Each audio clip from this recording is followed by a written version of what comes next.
Anggota Komisi 1 DPR Sukamta menyesalkan respon pemerintah yang terkesan kurang perhatian atas peristiwa tewasnya dua prajurit TNI dari Yonif R400BR Praka Roy Febrianto dan Pratu Dedi Hamdani di Kabupaten Intan Jaya, Papua, Jumat 22 Januari.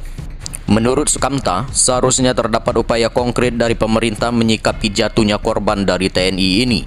Terlebih, kata dia, peristiwa tentara yang tewas di bumi Cenderawasih bukan hanya terjadi Jumat kemarin.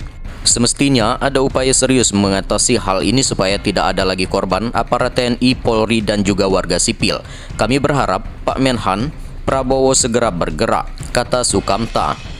Legislator asal PKS ini juga menyoroti pendekatan pemerintah dalam mengatasi KKB di Papua yang dianggap terlalu lunak.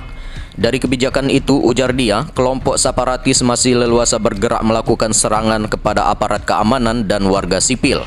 Sukamta lantas membandingkan kebijakan mengatasi KKB di Papua dengan menumpas kelompok Santoso di Poso, Sulawesi Tengah.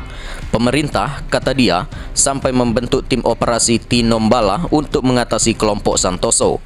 Dalam operasi tersebut, pemerintah kerahkan satuan tempur yang punya reputasi handal seperti Brimob, Kostrad, Marinir, Raider, dan Kopassus secara bersamaan.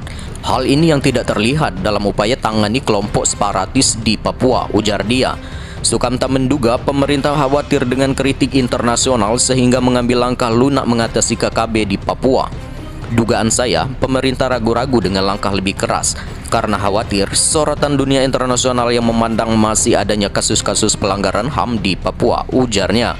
Legislator asal Yogyakarta ini menyarankan pemerintah untuk melakukan langkah penyelesaian masalah di Papua secara komprehensif dengan membentuk kementerian atau badan khusus soal Papua. Kenaikan dana otonomi khusus sebesar 0,25%. Tidak akan berarti apa-apa jika pemerintah tidak melakukan evaluasi secara total terhadap pelaksanaan otsus dan berbagai langkah yang selama ini dilakukan, ujar dia.